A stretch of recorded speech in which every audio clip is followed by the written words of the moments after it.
Berikutnya Ustadz, ada informasi terkait penanganan COVID-19. Nah, dalam kondisi ini, di mana warga mengalami kesulitan ekonomi karena pandemi ini, yang menerima bantuan sosial malah diwajibkan untuk menyetor uang terlebih dahulu. Besarannya sekitar Rp20.000 kepada oknum ketua RT. Uang itu agar dapat mengambil paket sembako yang menjadi hak penerima bantuan. Kita simak dulu liputannya. Ibu-ibu warga permukiman Muara Angke RT 02 RW 22 Kelurahan Pluit Penjaringan Jakarta Utara berkumpul di warung dekat rumah ketua RT untuk mengambil bantuan sosial COVID-19 dari pemerintah pusat pada Minggu siang. Dengan membawa fotokopi kartu keluarga dan KTP, para ibu berharap bisa mengambil paket sembako. Tapi rupanya mereka diwajibkan menyetorkan uang sebesar Rp15.000 sampai Rp20.000 kepada ketua RT agar dapat mengambil paket sembako. Bayarnya 15, 20.000, 20.000 kadang 15.000. Nah, kalau nggak dibayar gimana, Bu? Nggak dapat. Itu uangnya kalau kata Pak RT buat apa, Bu? Bilangnya buat jalanan mana sampai sekarang. Sampah bayar, sebulannya 15.000. Sembako bayar. Itu dengan membayar gitu warga keberatan nggak sih, Bu? Ya keberatan lah. Pertama dulu 20.000, terus sekarang turun 15.000. Warga juga mengeluhkan paket bansos yang sudah 2 kali datang tapi baru dibagikan 1 kali. Ada warga mah, kalau datang ya atau setengah atau apa ya langsung bagiin gitu. 2 kali turun itu baru dibagiin? Bagiin baru. Tapi dapatnya 2? Satu. Nah, satu lagi kemana, Bu? Ya nggak tahu. Ketua RT 02 Andi Aris menjelaskan, paket bantuan sembako tidak langsung dibagikan karena jumlah yang diterima belum sesuai data penerima bantuan. Bantuan akan dibagikan jika sudah mencukupi agar tidak terjadi kecemburuan antar warga. Kalau kita belum cukup dibagi risikonya. Jadi warga ini kalau yang paham. Kalau nggak paham, aduh, hancur kita.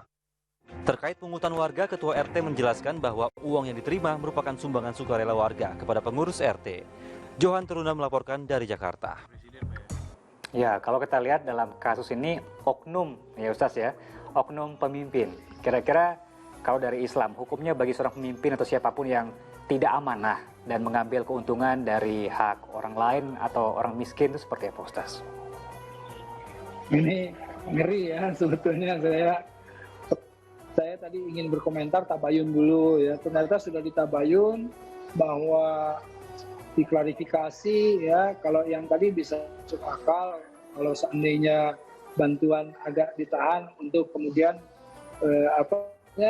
menebarkannya ketika semua sudah bisa mendapatkan, memang masuk akal. Tetapi juga kalau di dalam skala prioritas dan dijelaskan, warga juga saya tentu bisa menerima ya yang mana yang lebih prioritas didahulukan gitu ya. Jadi bertahap mungkin bisa juga. Tapi intinya adalah yang tadi ketika ada pungutan dan lain-lain, saya takutkan kan tadi tidak amanah atau terjadi yang namanya penyelewengan bantuan. Ini kan naudzubillah min dzalik ya.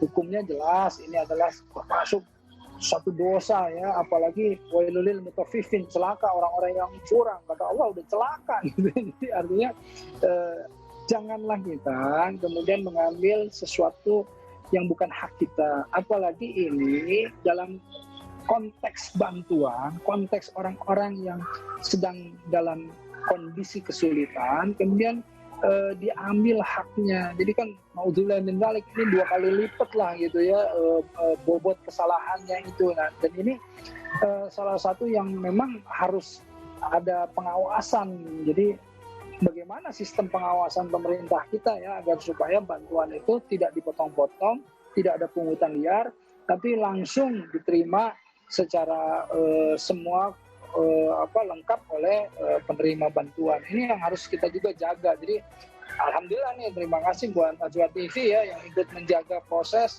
ikut melaporkan, ikut menuntun supaya bantuan sampai ke tangan yang berhak. Kira-kira seperti itu. Ustaz.